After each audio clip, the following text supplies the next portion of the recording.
अस्सलामु अलैकुम वरहमतुल्लाहि वबरकातुह।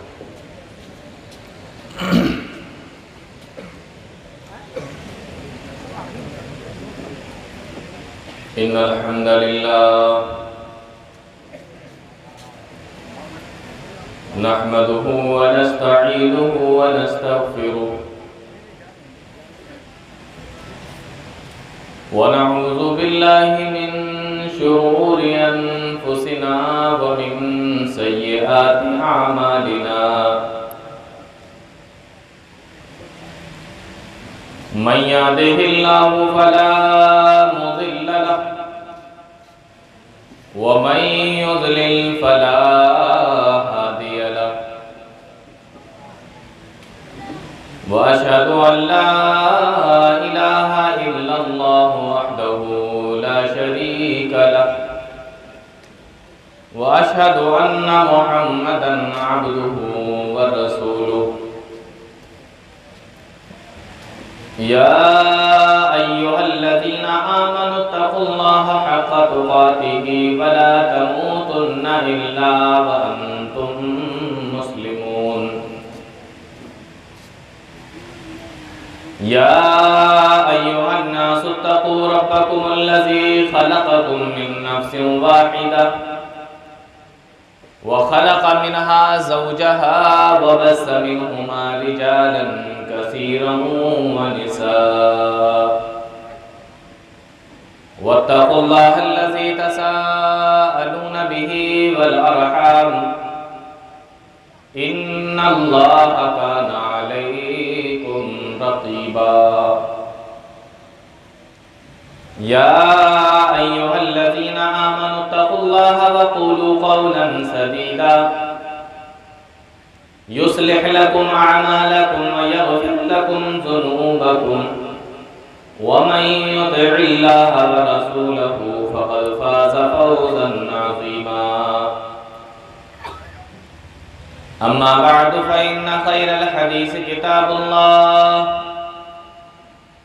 व खैरल हदी हदी मुहम्मदिन सल्लल्लाहु अलैहि वसल्लम व शर्रल उमूरि मुहदसातुहा व कुल्लु मुहदसतिन बिदअह व कुल्लु बिदअतिन ज़लालह व कुल्लु ज़लालतिन फिन्नार। अऊज़ु बिल्लाहि समीइल अलीम मिनश शैतानिर रजीम। बिस्मिल्लाहिर रहमानिर रहीम। वमा अरसलनाका इल्ला रहमतल लिल आलमीन।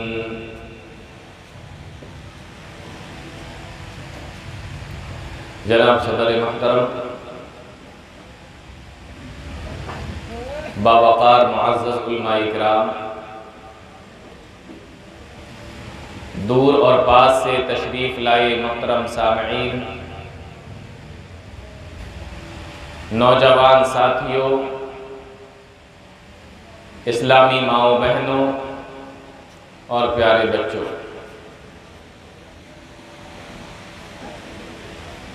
खुतबा मसनूना के बाद कुरान करीम की एक बहुत ही मशहूर आयत करीमा आप लोगों के सामने तिलावत की है।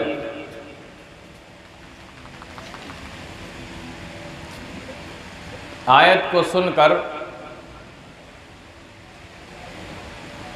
बहुत से लोगों के जहन में ये बात आ गई होगी कि आज के इस बज़्म में मुझे किस उन्वान पर, किस टॉपिक पर बोलना है।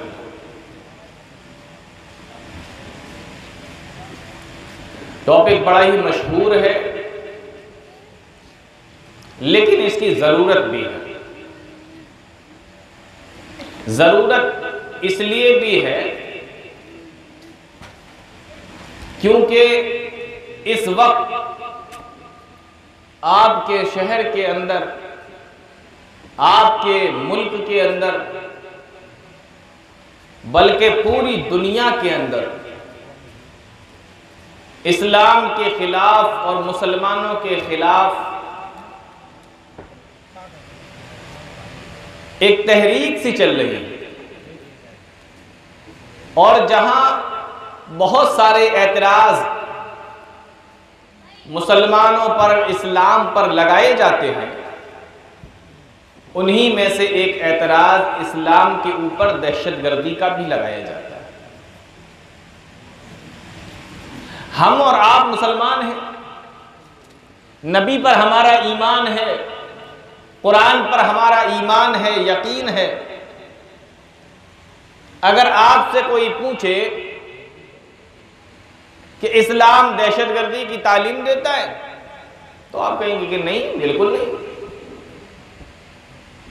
आपको अगर कोई सुनाए, आपको अगर कोई बताए, कुरान की कोई आयत पढ़कर बताए, कुरान की कोई आयत आपको या हदीस आपको बताए, तो आपको उस पर यकीन हो जाएगा और आप फौरन उस बात को मान लेंगे, क्योंकि हम मुसलमान हैं। लेकिन आज के दौर में जिस तरीके से मीडिया, सोशल मीडिया, घर घर टीवी, घर घर मोबाइल, हर हाथ में मोबाइल पहुंच चुके हैं, आज क्या होता है कि किसी भी चीज को अगर फैलाना है तो चंद सेकंडों के अंदर वो चीज पूरी दुनिया में फैल जाती है। पहले एक बात किसी दूसरे तक पहुंचाना होती थी तो बहुत टाइम लगता था, लेकिन आज जब से media, social media, TV, mobile और इस तरीके की चीजें बढ़ी हैं, तो किसी भी चीज को पहुंचाने में टाइम नहीं लगता। आज आप मानते हैं कि इस्लाम की तालीमात और प्यारे नबी जनाब मोहम्मद रसूलुल्लाह सल्लल्लाहु अलैहि वसल्लम की तालीमात पाक हैं, साफ हैं, अमन वाली हैं, सुकून और शांति वाली हैं।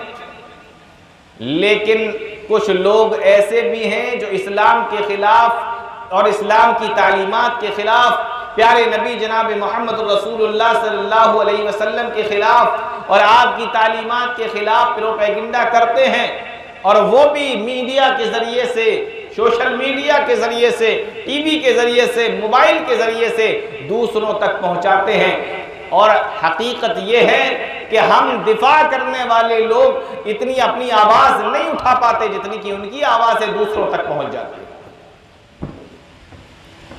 और जैसा बता दिया जाता है लोग वैसा मानने लगते हैं। जैसा बता दिया जाता है उस तरीके की चीजों को लोग मानने लगते हैं।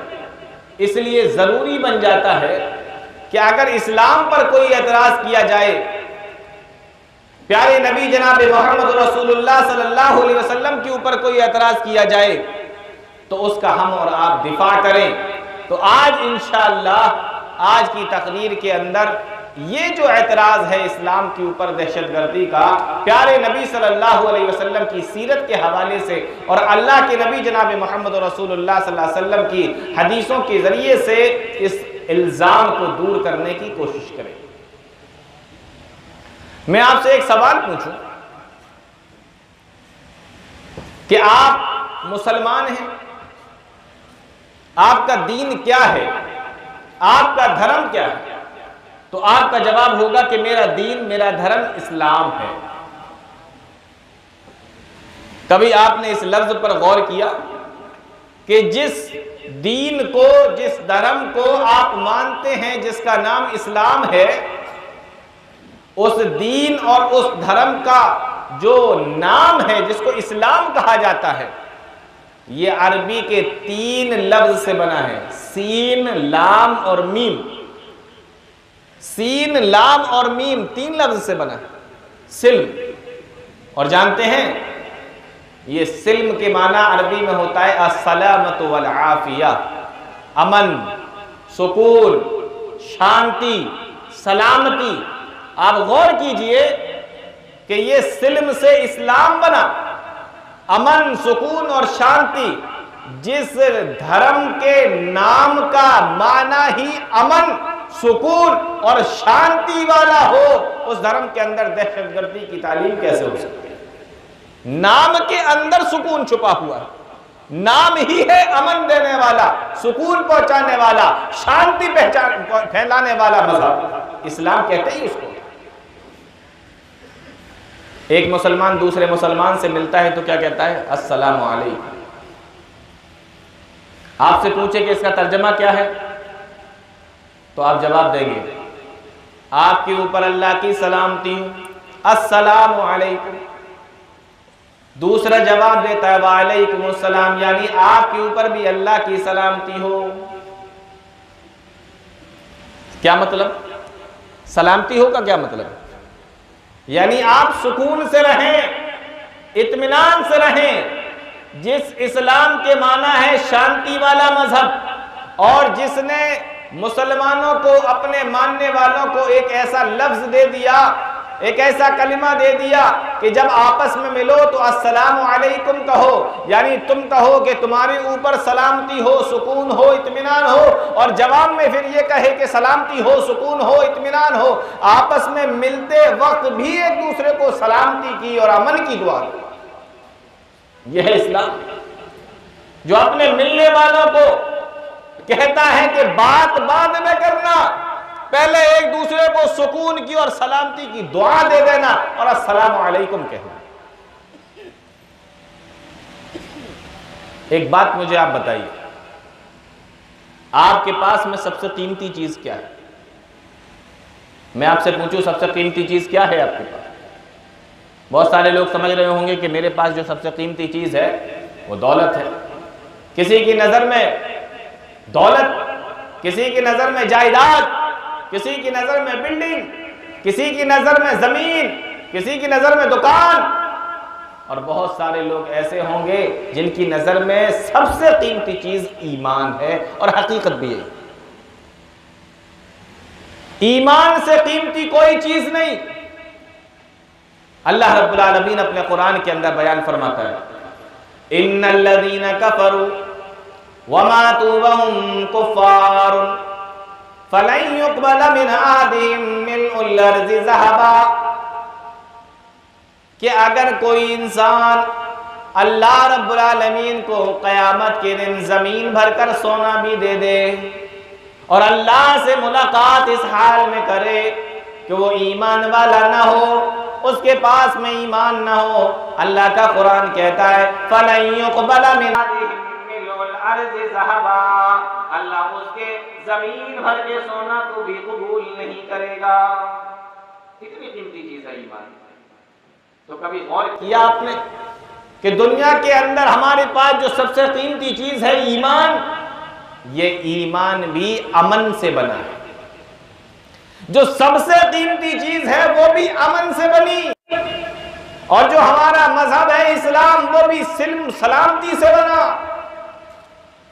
और यहां बहुत सारे लोग ऐसे होंगे जो हज करके आए होंगे, और बहुत से ऐसे होंगे जो उम्रा करके आए होंगे, और बहुत से ऐसे होंगे जो नहीं गए लेकिन जाना चाहते हैं।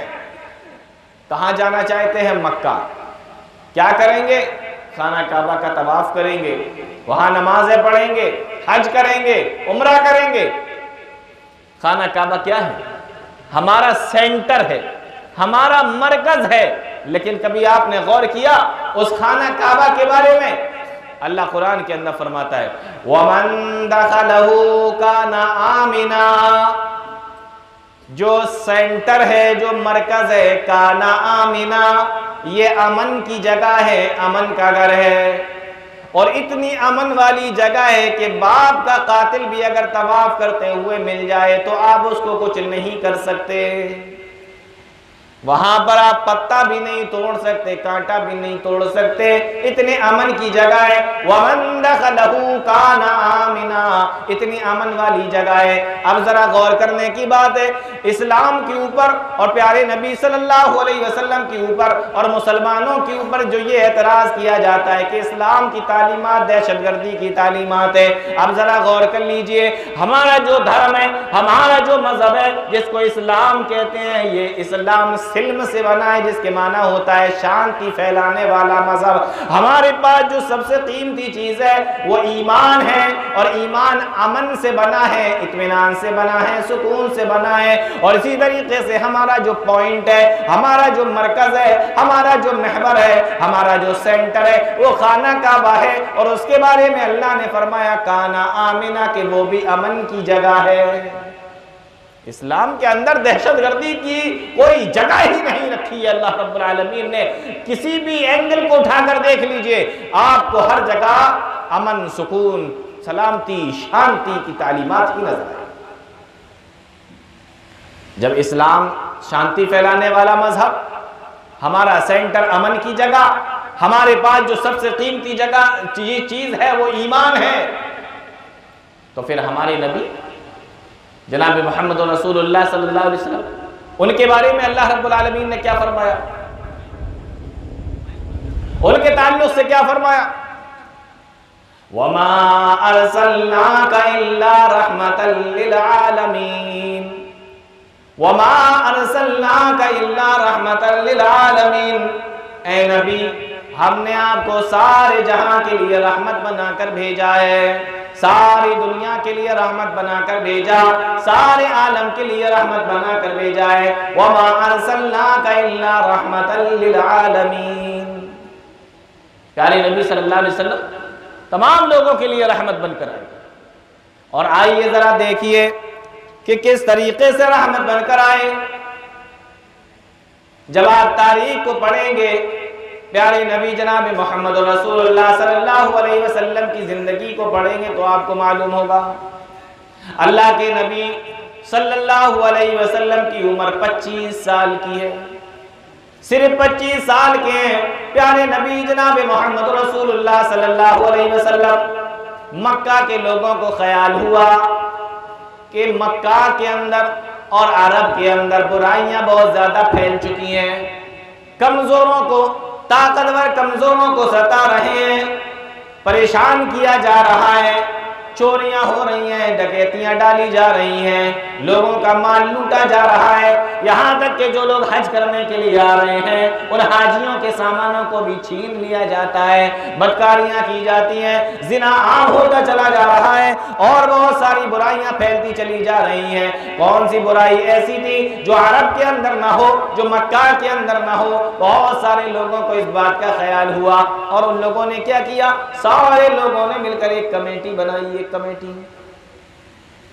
एक कमेटी बनाई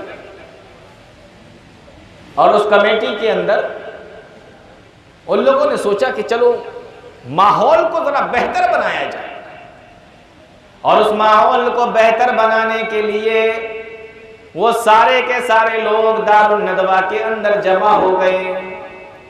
दारुन नदवा के अंदर जमा हुए और वहां पर बैठकर इन लोगों ने ये आपस में मशवरा किया, मीटिंग की कि देखो आज के बाद किसी को भी, कोई भी ताकतवर कमजोर को सताएगा नहीं, गरीबों को परेशान नहीं किया जाएगा, चोरी न की जाएगी, और अगर चोरी की गई तो चोर को पकड़कर सजा भी दी जाएगी, उससे सामान भी छीन लिया जाएगा, ना किसी को कत्ल न किया जाएगा, किसी को परेशान न किया जाएगा।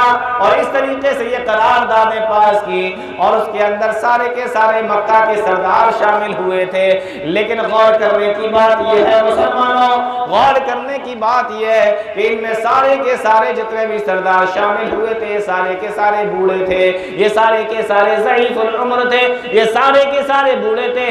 कोई भी जवान मक्का का इस मीटिंग के अंदर शामिल न हुआ था। लेकिन मुअर्रिख़ीन ने लिखा है कि अल्लाह के नबी जनाब मोहम्मद रसूलुल्लाह सल्लल्लाहु अलैहि वसल्लम को 25 साल की उम्र के अंदर भी कौम की इतनी फिक्र थी, लोगों की इतनी फिक्र थी, अमन, शांति और सुकून की इतनी फिक्र थी कि अल्लाह के नबी जनाब मोहम्मद रसूलुल्लाह सल्लल्लाहु अलैहि वसल्लम अपनी जवानी की उम्र में, 25 साल की उम्र में में प्यारे नबी सल्लल्लाहु अलैहि वसल्लम इस मीटिंग के अंदर शामिल हुए और लोगों के अंदर 4 लोगों के साथ मिलकर आप सल्लल्लाहु अलैहि वसल्लम ने उसमें मशवरा भी दिया। उस मीटिंग के अंदर आप शामिल भी हुए और प्यारे नबी सल्लल्लाहु अलैहि वसल्लम उस मीटिंग के अंदर शामिल होकर ये करारदाद पास कराते हैं कि ऐ लोगों, आज के बाद किसी पर जुल्म न किया जाएगा, जालिम को रोका जाएगा, जालिम से बदला लिया जाएगा, चोरी न की जाएगी, चोरी नहीं करने देंगे, डाका और डकैतियां नहीं करने देंगे, लोगों का सामान नहीं छीनने देंगे। अल्लाह के नबी सल्लल्लाहु अलैहि वसल्लम को 25 साल की उम्र के अंदर इतनी फिक्र हो गई थी। गौर कीजिए, अभी नबी नहीं बने हैं, नबी तो बनेंगे 40 साल की उम्र में। नबूवत का ऐलान तो किया 40 साल की उम्र में, बेशक प्यारे नबी सल्लल्लाहु अलैहि वसल्लम की 40 साल की उम्र में, लेकिन उन 40 साल की उम्र से पहले अल्लाह के नबी सल्लल्लाहु अलैहि वसल्लम जब 25 साल की उम्र के हैं तो आपको मुआशरे के अंदर अमन की, सुकून की, इत्मीनान की इतनी फिक्र हो गई कि मुआशरे की इस्लाह हो जाए, मुआशरे के अंदर से जुल्म खत्म हो जाए, मुआशरे के अंदर से दहशत खत्म हो जाए, बर्बरियत खत्म हो जाए, मुआशरे के अंदर से तुग़यानी खत्म हो जाए। आपको इतनी फिक्र है। अब जरा गौर करने की बात है, जिस नबी को अल्लाह रब्बुल आलमीन ने 40 साल की उम्र के बाद फरमाया हो ऐ नबी, हमने आपको रहमतुल लिल आलमीन बनाकर भेजा है। जब 40 साल की उम्र में अल्लाह जिसको रहमत आलम बना दे और 25 साल की उम्र में उनको इतनी फिक्र है, तो गौर करने की बात यह है कि जब अल्लाह 40 साल की उम्र में नबी बनाए और रहमतुल लिल आलमीन भी बनाए, फिर उस नबी को दुनिया के अंदर अमन और सुकून को फैलाने की कितनी भी जरूरत हुई होगी और प्यारे नबी सल्लल्लाहु अलैहि वसल्लम को कितनी फिक्र हुई होगी और प्यारे नबी सल्लल्लाहु अलैहि वसल्लम ने उसके अंदर कितनी मेहनत की होगी। जब 25 साल की उम्र में यह हाल है, मक्का वाले मीटिंग कर रहे हैं और उस मीटिंग के अंदर प्यारे नबी सल्लल्लाहु अलैहि वसल्लम भी शामिल हो रहे। जब 25 साल में ये हाल, तो 40 साल की उम्र जब आपकी हुई, जब आपकी बेइज्जत हो गई और अल्लाह रब्बुल आलमीन ने रहमतुल लिल आलमीन भी बना दिया, तो आप अंदाजा कीजिए कि फिर अल्लाह के नबी सल्लल्लाहु अलैहि वसल्लम को दुनिया के अंदर अमन, सुकून, शांति और इत्मीनान, ये तमाम चीजों को फैलाने की और इसकी तालीमात को आम करने की कितनी फिक्र है। जब आप तारीख पढ़ेंगे तो आपको मालूम होगा, ला यकूनन्ना वाहिदतन मअल मज़लूम अला ज़ालिम हत्ता युअद्दा इलैहि हक़्क़ुहु। अल्लाह के नबी सल्लल्लाहु अलैहि वसल्लम 25 साल के हैं और प्यारे नबी सल्लल्लाहु अलैहि वसल्लम को इतनी फिक्र है, फरमाया कि हम मजलूम के साथ में खड़े हो जाएंगे, जालिम के हाथ को रोक लेंगे और दुनिया के अंदर दहशतगर्दी नहीं फैलने देंगे और दुनिया के अंदर लोगों को जुल्म नहीं करने देंगे। ये प्यारे नबी सल्लल्लाहु अलैहि वसल्लम का हाल है 25 साल की उम्र में। इसीलिए अल्लाह रब्बुल आलमीन ने फरमाया, वमा अरसलनाका इल्ला रहमतल लिल आलमीन, ऐ नबी हमने आपको सारे जहान के लिए रहमत बनाकर भेजा है, आप तो रहमत दो आलम बनकर आए हैं। वमा अरसलनाका इल्ला रहमतल लिल आलमीन। जिस नबी की तालीमात ये हो, उस नबी के ऊपर और उस इस्लाम के ऊपर और उसकी तालीमात के ऊपर दहशतगर्दी का इल्जाम लगाना कहां तक सही हो सकता? आप गौर कीजिएगा, कुरान कहता है, आज ये कहा जाता है कि फला टीम ने, फला जमात ने, फला ग्रुप ने इसकी जान ले ली, उसको मार दिया, उसको खत्म कर दिया, उसको कत्ल कर दिया। इस्लाम के अंदर इसका हुक्म किया क्या है? अल्लाह फरमाता है, मन कतल नफ्सन बिगैरि नफ्सिन औ फसादिन फिल अर्ज़ि फकअन्नमा कतलन नास जमीआ वमन अहयाहा फकअन्नमा अहयन नास जमीआ। और लोगों, इस्लाम की तालीमात तो ये है कि अगर किसी इंसान ने किसी एक बेगुनाह को भी कत्ल कर दिया तो समझ लो कि उसने पूरी इंसानियत को कत्ल कर दिया। और अगर किसी इंसान ने किसी एक की भी जान को बचा लिया, अल्लाह का कुरान कहता है फकअन्नमा अहयन नास जमीआ, तो गोया कि उसने तमाम की तमाम लोगों की जान को बचा लिया। ये इस्लाम की तालीम। यह हमारे नबी जनाब मोहम्मद रसूलुल्लाह सल्लल्लाहु अलैहि वसल्लम ने हमें और आपको सिखाया है। तो पहला मामला क्या है? वमा अरसलनाका इल्ला रहमतल लिल आलमीन, हमने आपको सारे जहां के लिए रहमत बना कर भेजा। अभी अल्लाह के नबी सल्लल्लाहु अलैहि वसल्लम की उम्र 25 साल से बढ़कर 35 साल हुई। मुअर्रिखीन ने लिखा है कि खाना काबा जहां पर बना हुआ था वहां पर पानी बहकर आता था, और जब वहां पर पानी आता था पानी जमा हो जाता था, जिसकी वजह से खाना काबा की दीवारें कमजोर होती जा रही थीं। और एक वक्त ऐसा आया कि खाना काबा की दीवारें गिर गई, और प्यारे नबी सल्लल्लाहु अलैहि वसल्लम की उम्र उस वक्त 35 साल की है, अभी 25 साल की उम्र है। तो हिल्फुल फुजूल का वाकया, यानी कि ये मीटिंग का वाकया, और जब अल्लाह के नबी सल्लल्लाहु अलैहि वसल्लम की उम्र 35 साल की हुई तो खाना काबा की दीवारें गिर गईं। अरब के लोगों को फिक्र हुई कि इस खाना काबा को दोबारा से बनाया जाए, और कहने लगे कि ऐ लोगों, खाना काबा को तो बनाएंगे, लेकिन जब खाना काबा को बनाया जाएगा तो इसके अंदर सिर्फ और सिर्फ हलाल का पैसा लगाया जाए, हराम का पैसा इस्तेमाल न किया जाए। गौर करने की बात है, उस जमाने के मुशरिकीन को भी इतना अंदाजा था और इतनी फिक्र थी कि हराम का पैसा इसमें न लग जाए। इतनी तमीज किया करते थे हलाल और हराम के दरमियान, और आज हमारे मुसलमान भाई हैं जो हलाल और हराम के दरमियान में कोई भी तमीज नहीं करते। आप गौर करके देखिए, का खाना काबा तो बनेगा लेकिन सिर्फ और सिर्फ हलाल के पैसे का, पैसे को इकट्ठा किया गया, खाना काबा को बनाया गया, खाना काबा बन के तैयार भी हो गया। अब जब हजरे अस्वद को रखने की बारी आई, खाना काबा चौकोर है, उसके 4 कोने हैं, और उन 4 कोनों में से एक कोने पर हजरे अस्वद को रखा गया। हजरे अस्वद वो पत्थर जो जन्नत से आया था, और जब हाजी लोग वहां जाते हैं, उम्रा करते हैं, हज करते हैं, तवाफ करने के लिए वहां पे जाते हैं, तो अपने चक्कर को उसी हजरे अस्वद से शुरू करते हैं, वहीं से चालू करते हैं। जन्नत का पत्थर है। अब बारी आई हजरे अस्वद को रखने की, खाना काबा तो सबने मिलके बना लिया।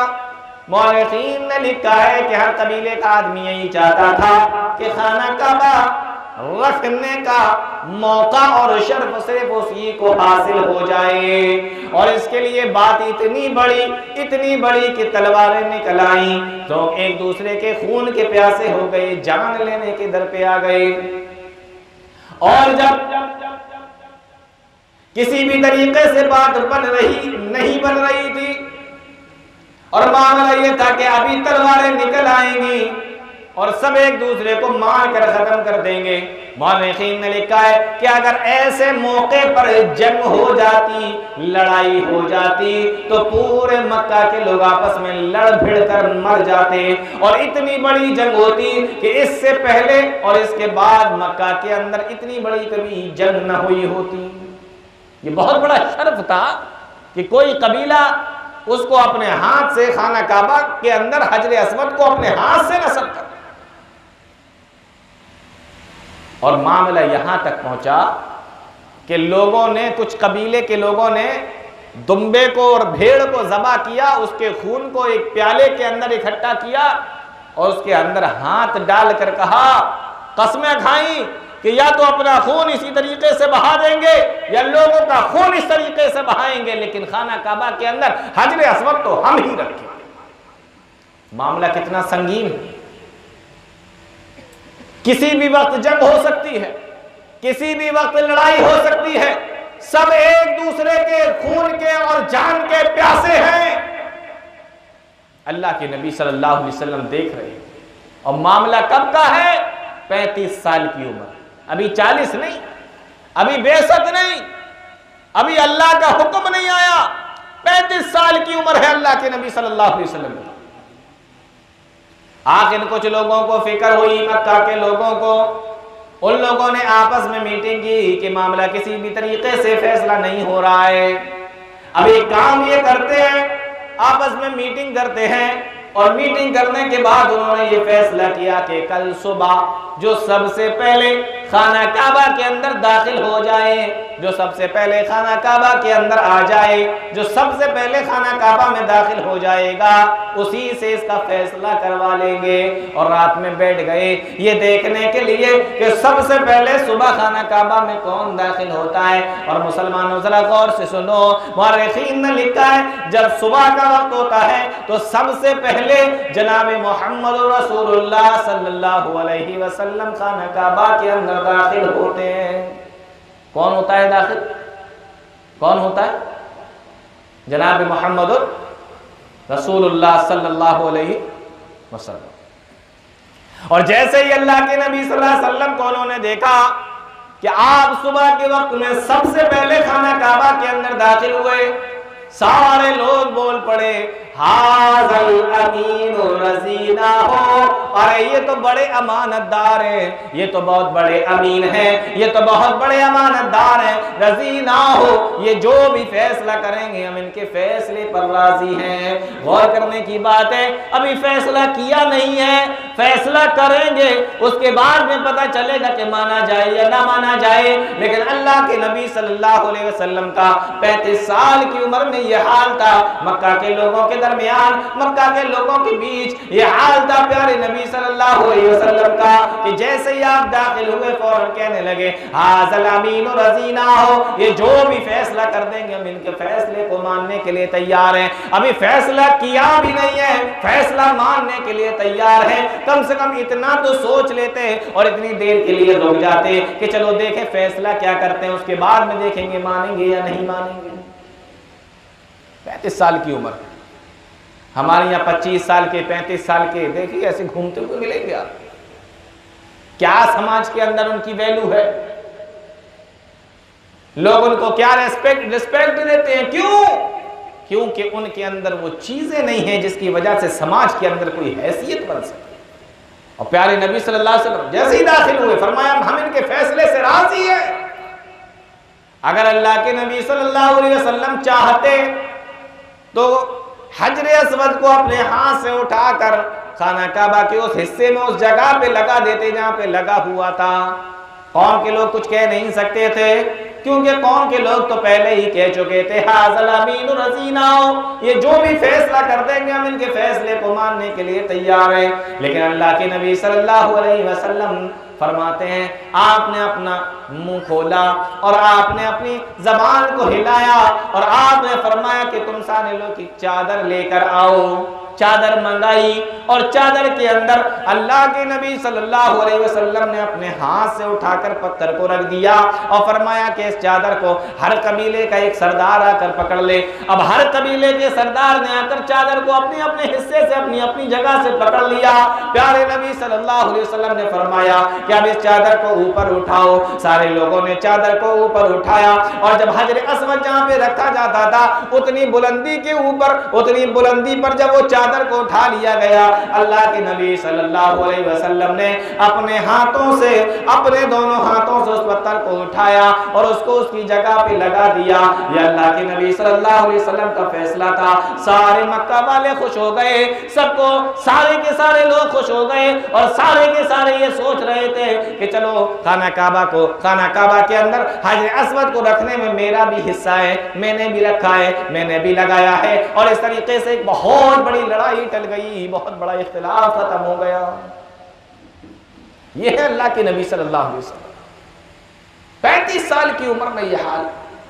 जंग हो जाती तो मुल्क अरब की, मक्का की सबसे बड़ी तारीखी जंग होती, लेकिन अल्लाह के नबी सल्लल्लाहु अलैहि वसल्लम ने ऐसे माहौल में भी आपका फैसला देखो कितना अमन वाला, सुकून वाला, और सारे सरदार और सारे कबीले वाले खुश हो गए कि चलो हजर अस्वद को रखने में हमारा भी हिस्सा बन गया। ये कब की बात है? 35 साल। 35 साल आपकी उम्र है, अभी नबी नहीं। ये कौन कर सकता है? ऐसे काम कौन कर सकता है? ये वही कर सकता है जिसको आगे चलकर रहमतुल लिल आलमीन बनना था, जिसको आगे चलकर अल्लाह रब्बुल आलमीन को रहमते दो आलम बनाना था। वमा अरसलनाका इल्ला रहमतल लिल आलमीन। उस नबी की तालीमात पर दहशतगर्दी और कत्ल के इल्जाम लगाने वालों, उस नबी की तालीमात को भी तो सुन लो। प्यारे नबी सल्लल्लाहु अलैहि वसल्लम इरशाद फरमाते हैं, किसी इंसान को कत्ल करना, किसी इंसान को मारना, ये तो मैं बता चुका हूं कि इस्लाम कहता है गोया कि आपने पूरी इंसानियत को खत्म कर दिया। लेकिन मैं आपसे एक बात पूछता हूं कि अगर कोई इंसान दूसरे को मारना चाहता है, कुरान कहता है नहीं कर सकते, हदीस रसूल कहती है नहीं कर सकते, लेकिन अगर वही इंसान ये सोचे कि हमें किसी दूसरे को मारने से मना किया गया, क्या इंसान खुद अपनी जान ले सकता है? जिसको हम लोग कहते हैं सुसाइड करना, जिसको हम लोग कहते हैं खुदकुशी करना। चलिए हम दूसरे को नहीं मारते, लेकिन क्या खुद अपनी जान ले सकते हैं? वो इस्लाम कहता है अरे दूसरे की जान लेना तो बहुत बड़ी बात है। इस्लाम की तालीम तो यह है कि इंसान खुद अपनी जान नहीं ले सकता, इंसान खुद अपने आप को नहीं मार सकता। ला तक़्तुलू अनफुसकुम, तुम अपने आप को कत्ल ना करो, अपने आप को ना मारो। खुदकुशी करना बताओ इस्लाम के अंदर हराम है कि नहीं है? सुसाइड करना इस्लाम के अंदर हराम है कि नहीं?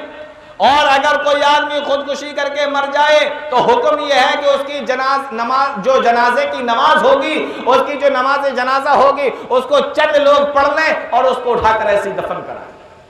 कोई बड़ा आदमी, कोई आलिम, कोई अमीर वो पैसे वाला नहीं, ये जो अमीर जो जमीयत के चुने जाते हैं या वैसे मुल्क के चुने जाते हैं, इस तरीके के लोग उसके जनाजे में शामिल ना हो। यह हुक्म है किसके लिए? जो अपनी जान खुद ले ले। जिस इस्लाम के अंदर अपनी जान लेने का हुक्म ना हो, वो इस्लाम दूसरे की जान लेने का हुक्म कैसे दे सकता है? अल्लाह फरमाता है वमा अरसलनाका इल्ला रहमतल लिल आलमीन। गौर कीजिए, अभी 25 साल की उम्र है तो एक मीटिंग के अंदर शामिल हुए जिसमें यह फैसला किया गया कि मक्का के अंदर किसी को भी अब जुल्म न करने दिया जाएगा, दहशतगर्दी नहीं फैलाने दी जाएगी। और अल्लाह के नबी सल्लल्लाहु अलैहि वसल्लम जब हिजरत करके मदीना आ गए, एक मर्तबा अल्लाह के नबी सल्लल्लाहु अलैहि वसल्लम मदीना के अंदर मस्जिद नबवी में खड़े होकर खुतबा दे रहे थे।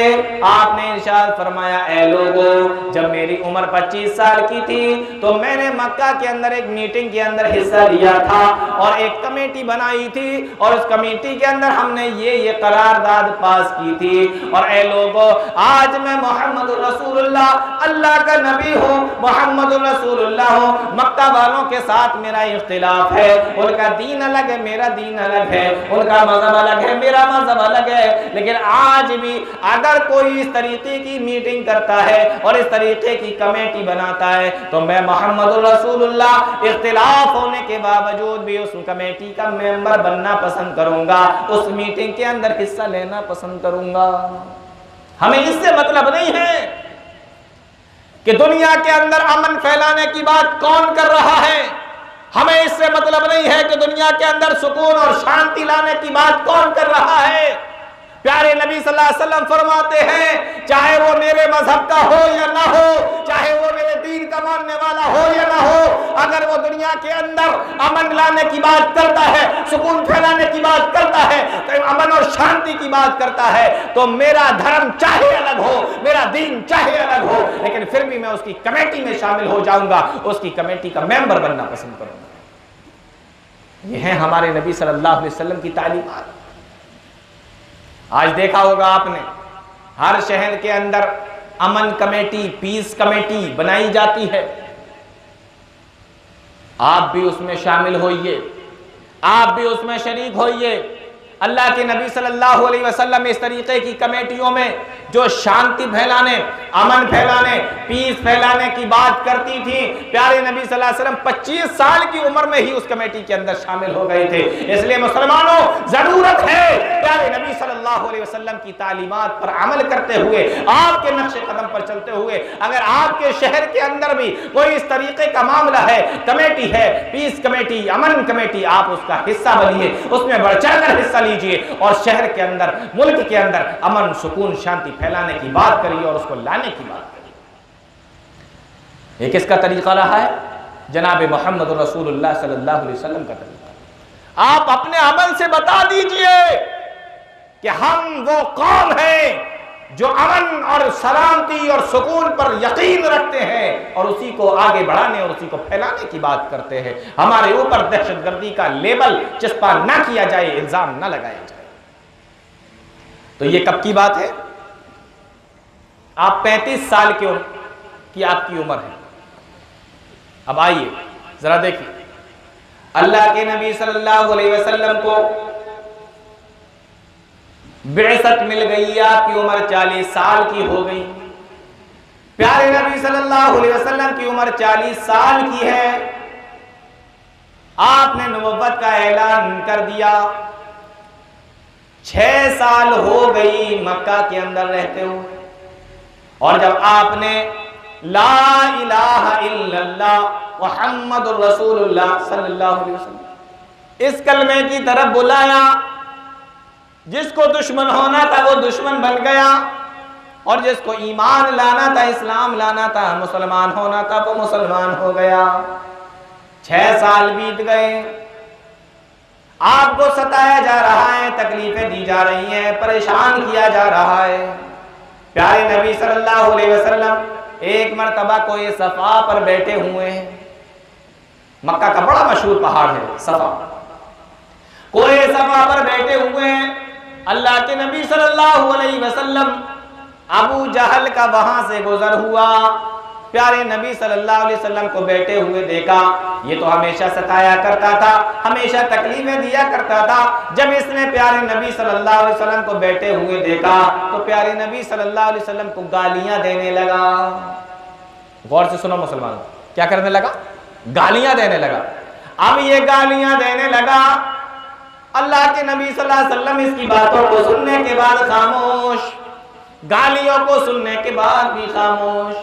वे वो प्यारे नबी हैं जो गालियां सुनते भी हैं तो खामोश रहते हैं, कोई जवाब नहीं देते। अब आज हम उस नबी के मानने वाले हैं। गाली देना तो बहुत दूर की बात है, कोई आज हमारे सामने जोर से भी नहीं बात कर सकता।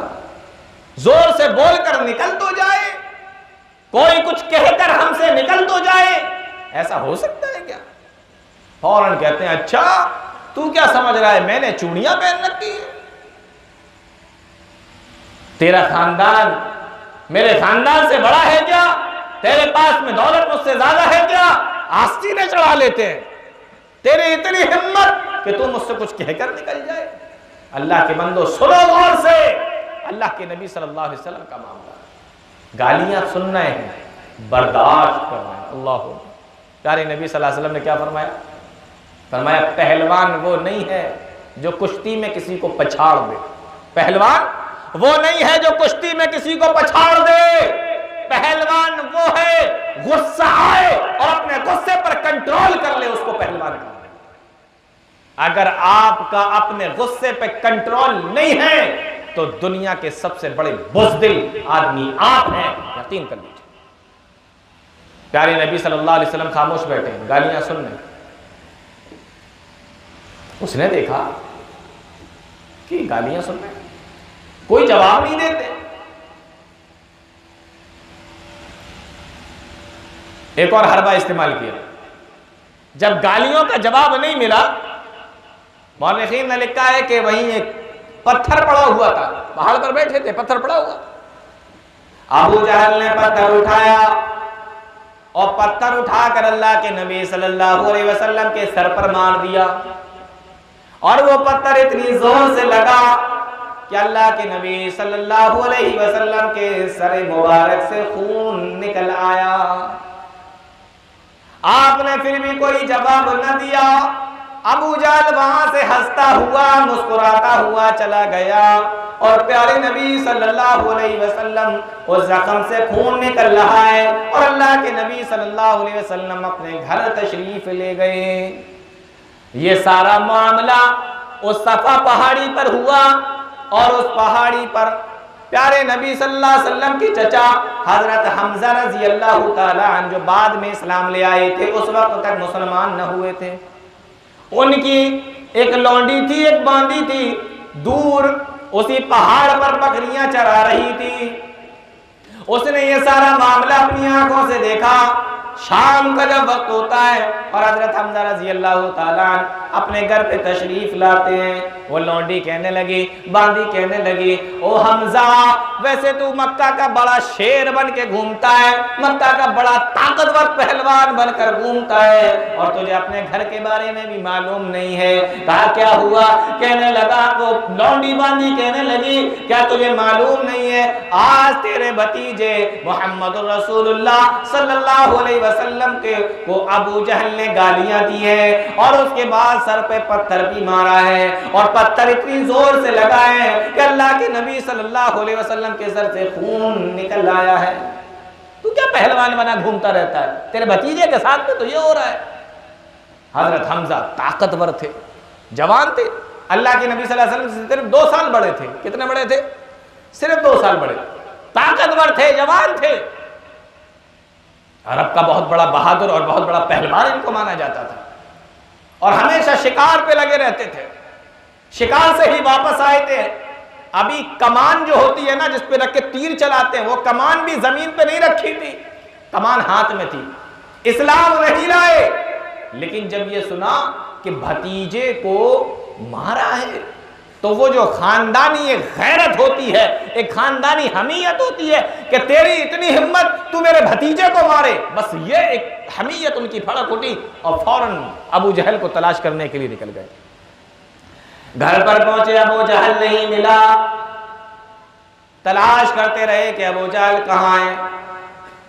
जब अबू जहल अपने घर पे नहीं मिला, आप तलाश कर रहे हैं, तलाश करते करते खाना काबा के अंदर आए तो क्या देखते हैं कि लोगों के साथ में बैठा हुआ है अबू जहल, बातें बना रहा है, बातें कर रहा है। उसके पास में आए, पहले तो उसको गालियां दी, जिस तरीके से उसने जनाबे मोहम्मद रसूलुल्लाह सल्लल्लाहु अलैहि वसल्लम को गालियां दी थी, हजरत हमजा ने उसको गालियां दी। और उसके बाद अल्लाह के नबी सल्लल्लाहु अलैहि वसल्लम को जिस तरीके से उसने सर पे पत्थर मारा था, इनके हाथ में कमान थी, इन्होंने अबू जहल के सर पर कमान इतनी जोर से मारी कि उसका भी सर फट गया और उसका खून बहने लगा। फिर वहां से वापस आए। अब मुसलमानों जरा गौर से सुनो, अब वहां से वापस आए और सीधे अल्लाह के नबी जनाबे मोहम्मद रसूलुल्लाह सल्लल्लाहु अलैहि वसल्लम के पास में पहुंचे और जाकर कहने लगे, ओ मेरे भतीजे खुश हो जा, मैंने तेरा बदला ले लिया है। क्या बोले? ऐ मेरे भतीजे खुश हो जा, मैंने तेरा बदला ले लिया है। अल्लाह के नबी सल्लल्लाहु अलैहि वसल्लम ने अपने चेहरे मुबारक को उठाया और अपने चचा हजरत हमजा की तरफ देखा और फरमाया, ओ मेरे चचा, मैं ऐसी बातों से खुश नहीं होता। अगर मैं बदला लेने के लिए आ जाऊं, अगर मैं भी बदला लेने लगूं तो दुनिया वालों को माफ करने का तरीका कौन सिखाएगा? अगर मैं भी बदला लेने लगा और अगर मैं भी बदला लेने पे आ गया तो दुनिया वालों को माफ करने के तरीके कौन बताएगा? मैं दुनिया के अंदर बदला लेने के लिए नहीं आया हूँ, मैं तो दुनिया वालों को ये सिखाने के लिए आया हूँ कि लोगों, माफ किस तरीके से किया जाता है। मैं छोटी छोटी बातों से खुश नहीं होता, मैं बदला लेने के लिए नहीं आया, मैं तो माफी के तरीके सिखाने के लिए आया। हजरत हमजा कहने लगे, ऐ मेरे भतीजे, फिर तू कैसे खुश होगा? तू कैसे खुश होगा, मुझे ये बता। अल्लाह के नबी जनाब मोहम्मद रसूलुल्लाह सल्लल्लाहु अलैहि वसल्लम ने जवाब दिया। आपने फरमाया, ऐ मेरे चचा, अगर तू कलमा पढ़ ले, अगर तू मुसलमान हो जाए तो मैं खुश हो जाऊंगा। अल्लाह के नबी जनाब मोहम्मद रसूलुल्लाह सल्लल्लाहु अलैहि वसल्लम ने जब ये उनसे कहा तो हजरत हमजा कहने लगे, इतनी छोटी सी बात है, ये कौन सी बड़ी बात है, ले मैं अभी कलमा पढ़ लेता हूँ। और फौरन कलमा पढ़ लिया, अशहदु अल्ला इलाहा इल्लल्लाह व अशहदु अन्ना मुहम्मदन अब्दुहु व रसूलुहु, कलमा पढ़कर हजरत हमजा मुसलमान हो गए। ये हजरत हमजा रजी अल्लाह ताला ने इस्लाम ले आए। क्यों? प्यारे नबी सल्लल्लाहु अलैहि वसल्लम के तरीके को देखकर, आपकी माफी को देखकर। मैं बदला लेने के लिए नहीं आया, मैं लोगों को माफ करने के तरीके सिखाने के लिए आया हूं कि अपने दुश्मनों को भी माफ किस तरीके से किया जाता है और माहौल के अंदर अमन, शांति और सुकून और इत्मीनान को किस तरीके से लाया जाता है। ये अल्लाह के नबी जनाब मोहम्मद रसूलुल्लाह सल्लल्लाहु अलैहि वसल्लम अपने चचा को सिखा रहे हैं। इसलिए अल्लाह रब्बुल आलमीन ने फरमाया, वमा अरसलनाका इल्ला रहमतल लिल आलमीन, हमने आपको सारे जहान के लिए रहमत दो आलम बनाकर भेजा है। आप जरा गौर कीजिए, इस्लाम किसी दूसरे को कत्ल करने से मना करता है, मारने से मना करता है, वही इस्लाम अपने आप को भी कत्ल करने से मना करता है। खुद अपने आप को भी नहीं मार सकते, दूसरे को मारना तो बहुत दूर की बात है, अपने आप को मारना भी तो बहुत दूर की बात है, बहुत बड़ी बात है। अल्लाह के नबी सल्लल्लाहु अलैहि वसल्लम ने तो यहाँ तक इरशाद फरमाया, उस नबी रहमत की बातें तो सुनो, उस नबी रहमत के अल्फाज सुनो। अल्लाह के नबी सल्लल्लाहु अलैहि वसल्लम ने इरशाद फरमाते हैं, मन अशारा इला अखीहि बिहदीरतिन फइन्नल मलाइकता तलअनुहु हत्ता यज़अहा। प्यारे नबी सल्लल्लाहु अलैहि वसल्लम ने इरशाद फरमाया कि अगर किसी इंसान के पास में कोई हथियार है, गौर से सुनना इस हदीस को, फरमाया कि अगर किसी इंसान के पास में कोई हथियार है और वो किसी पे चला नहीं रहा है, सिर्फ हाथ में पकड़ा हुआ है, सिर्फ हाथ में हथियार है, छुरी है, हथियार बहुत बड़ा हो या छोटा सा हो, वो छुरी भी हो सकती है, कोई और चीज भी हो सकती है, सिर्फ हाथ में पकड़ा हुआ है, चला नहीं रहा है, और ऐसे में उसका कोई भाई आ गया, कोई दोस्त आ गया, कोई दूसरा शख्स आ गया और वो हथियार को पकड़कर उस इंसान से बातें करने लगा। गौर से सुनो, अगर वो उसको पकड़कर बातें करने लगा और बातें करते में जिस हाथ में वो कोई चीज पकड़े हुआ है, उस हाथ से बात करते में इशारा भी करता जा रहा है।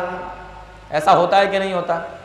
जैसे मान लो मेरे हाथ में ये मोबाइल है और मैं किसी से बात कर रहा हूं, तो बात करते में मैंने कभी हाथ यूं ऊपर की तरफ किया तो मोबाइल ऊपर की तरफ चला गया, कभी साइड में किया तो मोबाइल साइड की तरफ चला गया। बोलो ऐसा होता है कि नहीं होता? हाथ में जो चीज होती है तो हाथ जिस तरफ जाएगा वो चीज भी उसी तरफ जाएगी।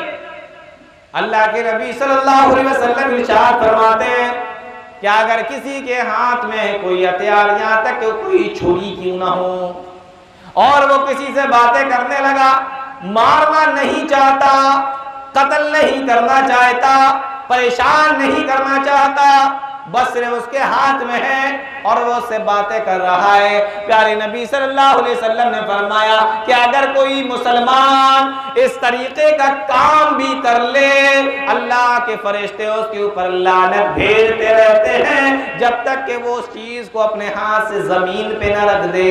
जमीन पे रख दो, फिर अपने भाई से बातें करो, हाथ में पकड़ कर अपने भाई से बातें भी नहीं कर सकते। और अगर ऐसा कर लिया तो प्यारे नबी सल्लल्लाहु अलैहि वसल्लम ने फरमाया जब तक कि वो उसको जमीन पे नहीं रख देता, अल्लाह के फरिश्ते उस इंसान के ऊपर लानत भेजते रहते हैं। गौर करने की बात है, जिस इस्लाम के अंदर हथियार को पकड़कर किसी दूसरे से बात करने तक की मुमानियत मौजूद हो, आज उस इस्लाम के ऊपर दहशतगर्दी का इल्जाम लगाया जाए, मुसलमानों ये कहां तक दुरुस्त हो सकता है? आप गौर कीजिए, को समझ में आ रहा? हाथ में अगर छुरी भी है तो जमीन पे रखो। अब बात करो, किसी से बात करना, हथियार पकड़कर, यहां तक कि छुरी तक पकड़कर बात करने की मुमानियत इस्लाम कर रहा है। यह अल्लाह के नबी सल्लल्लाहु अलैहि वसल्लम की तालीमात।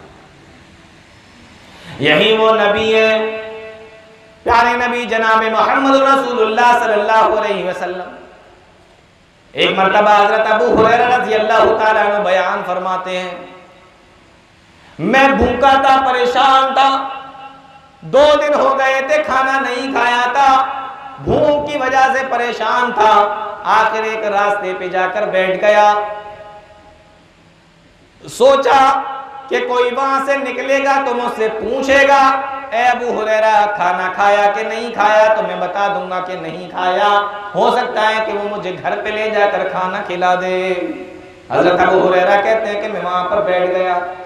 अभी थोड़ी देर गुजरी थी, हजरत अबू बकर सिद्दीक रज़ी अल्लाह तआला अन्हु का गुजर वहां से हुआ।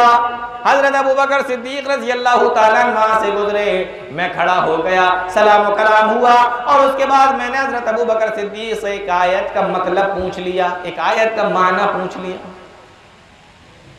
और हजरत अबू हुरैरा कहते हैं कि आयत का मतलब पूछना मकसद नहीं था, वो तो मुझे पहले ही से ही मालूम था, वो तो मैं नबी से सुन चुका था। मैं तो सिर्फ इसलिए आयत का मतलब पूछ रहा था कि बातों ही बातों में अबू बकर मुझसे ये पूछ ले कि अबू हुरैरा कुछ खाया पिया है कि नहीं, और मैं कह दूं कि नहीं कुछ नहीं खाया, तो वो मुझे ले जाकर खिला दे। तो आयत का मतलब तो मुझे मालूम था। कहा हजरत अबू बकर का गुजर हुआ, मैंने उनसे आयत का मतलब पूछा, और आयत का मतलब वो बताकर मुझे चले गए। समझ नहीं पाए, मुझसे नहीं पूछा, मैं फिर वहीं पर बैठ गया। अभी थोड़ी देर गुजरी थी, इतने में हजरत उमर रजी अल्लाह तआला अन्हु का वहां से गुजर हुआ। हजरत उमर रजी अल्लाह तआला अन्हु जब करीब आए, मैं खड़ा हुआ, मैंने उनसे सलाम किया, और उसके बाद मैंने उनसे भी उस आयत का मतलब पूछा। हजरत अबू हुरैरा कहते हैं कि आयत का मतलब पूछना मकसद नहीं था, क्योंकि आयत का मतलब तो मुझे पहले से ही मालूम था। मैं तो सिर्फ ये पूछ रहा था कि जब बात बढ़ेगी तो हो सकता है कि कुछ खाने पीने की भी बात निकल आए, और मुझसे पूछ ले कि अबू हुरैरा तुमने कुछ खाया है कि नहीं खाया, और मैं ये कह दूं कि हाँ मैंने कुछ नहीं खाया, वो अपने घर पे ले जाकर मुझको कुछ खिला दें। बस ये मकसद था। हजरत अबू हुरैरा कहते हैं कि हजरत उमर का वहां से गुजर हुआ, मैंने उनसे भी आयत का मतलब पूछा, लेकिन हजरत उमर भी समझ नहीं पाए, और आयत का मतलब बताकर मुझे चले गए। मैं वहीं पर बैठ गया भूखा प्यासा। अबू हुरैरा कहते हैं अभी थोड़ी देर गुजरी कि अल्लाह के नबी जनाब मोहम्मद रसूलुल्लाह सल्लल्लाहु अलैहि वसल्लम का गुजर वहां से हुआ, और जब प्यारे नबी सल्लल्लाहु अलैहि वसल्लम वहां से गुजरे, मैं खड़ा हो गया, मैंने सलाम किया, और प्यारे नबी सल्लल्लाहु अलैहि वसल्लम से भी उसी आयत का मतलब पूछने लगा। मैं आयत का मतलब पूछ रहा था, और प्यारे नबी मेरे चेहरे को देखकर मुस्कुरा रहे थे।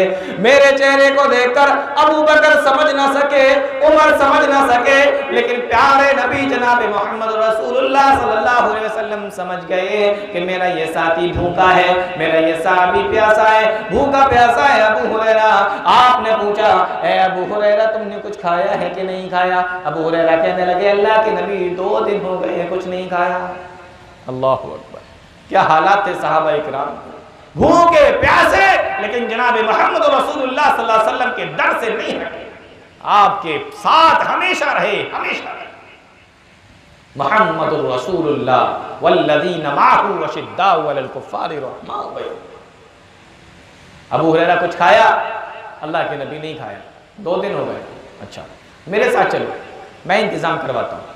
अल्लाह के नबी सल्लल्लाहु अलैहि वसल्लम हजरत अबू हुरैरा रज़ी अल्लाह तआला अन्हु को लेकर आए, और आपने हजरत अबू हुरैरा से कहा कि जाओ हमारे घरों में जाओ, और उम्मुल मोमिनीन उम्महातुल मोमिनीन नबी करीम जनाब मोहम्मद रसूलुल्लाह सल्लल्लाहु अलैहि वसल्लम की बीवियां, हमारी और आपकी माएँ, कहा कि जाओ अपनी माँ के पास में जाओ, और जाकर पता करो घर में कुछ खाने को रखा है कि नहीं रखा। कई घरों में गए, मालूम ये हुआ कि खाने को कुछ नहीं है। हाँ, एक घर से ये मालूम हुआ कि एक दूध का प्याला रखा हुआ है, वो अल्लाह के नबी जनाब मोहम्मद रसूलुल्लाह सल्लल्लाहु अलैहि वसल्लम के लिए ही रखा हुआ है, आप आएंगे तो दूध पी लेंगे। आपने अबू हुरैरा से कहा कि जाओ वो प्याला ले आओ। अबू हुरैरा वो प्याला लेकर आ गए। आपने फरमाया ए अबू हुरैरा, बुखारी की रिवायत है, हजरत अबू हुरैरा रज़ी अल्लाह तआला अन्हु बयान फरमाते हैं कि मैंने सोचा ये दूध का प्याला मुझे मिल जाएगा, मैं पी लूंगा, मेरा पेट भर जाएगा। हजरत अबू हुरैरा कहते हैं अल्लाह के नबी सल्लल्लाहु अलैहि वसल्लम ने फरमाया ए अबू हुरैरा जाओ वो सुफ़्फ़ा पे चले जाओ, और उसमें तुम्हारे जितने भी साथी हो उनको भी बुला लाओ। सुफ़्फ़ा जानते हैं ना, वो चबूतरा जो मस्जिद नबी से लगा हुआ था, जहां हजरत अबू हुरैरा जैसे और सहाबा इकराम रहते थे, जिनका मदीना के अंदर कोई घर और मकान नहीं था, उनको भी बुला लाओ। हजरत अबू हुरैरा कहते हैं मैंने नबी सल्लल्लाहु अलैहि वसल्लम की ये बात सुनी, मैं बुलाने के लिए चला गया, लेकिन मन में ये सोच रहा था कि अगर दूध का प्याला देना ही था, मुझ भूखे को दे दिया होता पेट भर जाता। एक प्याला है और इतने लोग हैं, आखिर ये किस किस के हिस्से में आएगा, कौन कौन पिएगा और किसका पेट भरेगा। अबू हुरैरा कहते हैं नबी का हुक्म था, मैं चला गया बुलाने के लिए और मैं सबको लेकर आया, और जब सारे लोग आ गए, अल्लाह के नबी सल्लल्लाहु अलैहि वसल्लम ने वो प्याला मेरे हाथ में पकड़ा दिया और फरमाया जाओ अबू हुरैरा एक एक करके सबको पिलाओ। और सब ने बिस्मिल्लाह कह के अपने होठों से लगाया, मुंह से लगाया और पेट भर के दूध को पिया। यहाँ तक के सारे साहबा किराम दूध पी पी कर चले गए, लेकिन उस प्याले के अंदर से दूध खत्म न हुआ। हजरत अबू हुरैरा बयान फरमाते हैं कि अब सिर्फ मैं और जनाबे मोहम्मद रसूलुल्लाह सल्लल्लाहु अलैहि वसल्लम बाकी रह गए, लेकिन दूध के अंदर कोई कमी नहीं आई। वो दूध का प्याला लेकर हम अल्लाह के नबी सल्लल्लाहु अलैहि वसल्लम के पास में पहुंचे और प्यारे नबी सल्लल्लाहु अलैहि वसल्लम से फरमाया, ऐ अल्लाह के नबी या तो आप बचे हैं या मैं बचा हूं, इसलिए ऐ अल्लाह के नबी पहले आप ये प्याला ले लीजिए, आप पहले पी लीजिए, मैं बाद में पीऊंगा। सुनो मुसलमानों, प्यारे नबी सल्लल्लाहु अलैहि वसल्लम ने अपने साथी को जो जवाब दिया उस पर गौर कीजिए। हजरत अबू हुरैरा रज़ी अल्लाह तआला अन्हु से अल्लाह के नबी सल्लल्लाहु अलैहि वसल्लम ने फरमाया, ऐ अबू हुरैरा अगर मैं तेरे सामने दूध पी जाऊं और मेरे सामने तू भूखा प्यासा खड़ा रहे, मेरा साथी मेरा सहाबी मेरे सामने भूखा प्यासा खड़ा हो और मैं तेरे सामने दूध को पी जाऊं, तो फिर किस दिन के लिए अल्लाह ने मुझे रहमते आलम बनाकर भेजा, फिर किस दिन के लिए अल्लाह ने रहमतुल लिल आलमीन बनाकर भेजा है, फिर किस लिए अल्लाह ने मुझे रहमते तो आलम बनाया है। ऐ अबू हुरैरा दूध का प्याला पहले तुम पियो के बाद में मैं पीऊंगा। अल्लाहु अकबर, इसको कहते हैं रहमतुल लिल आलमीन, पहले तुम पियो बाद में मैं पीता हूं। हजरत अबू हुरैरा कहते हैं अल्लाह के नबी सल्लल्लाहु अलैहि वसल्लम ने वो प्याला मुझे दे दिया, मैंने वो दूध को पिया और पीने के बाद जब मेरा पेट भर गया तो मैंने वो प्याला नबी की तरफ बढ़ा दिया। हजरत अबू हुरैरा से अल्लाह के नबी सल्लल्लाहु अलैहि वसल्लम ने फरमाया कि थोड़ा सा और पी लो। अबू हुरैरा कहते हैं कि मैंने दोबारा उसको अपने मुंह से लगाया, थोड़ा सा और पी लिया, फिर मैंने प्याला नबी की तरफ बढ़ा दिया। आपने फरमाया ऐ अबू हुरैरा थोड़ा और पी लो। हजरत अबू हुरैरा कहते हैं मैंने तीसरी मर्तबा पी लिया।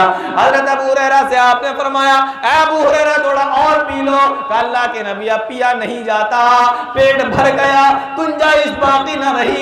अल्लाह के नबी सल्लल्लाहु अलैहि वसल्लम ने सबसे आखिर में उस प्याले को अपने हाथ में लिया और बिस्मिल्लाह कह के अपने मुंह से लगा लिया और अल्लाह के नबी सल्लल्लाहु अलैहि वसल्लम ने वो दूध को पी लिया।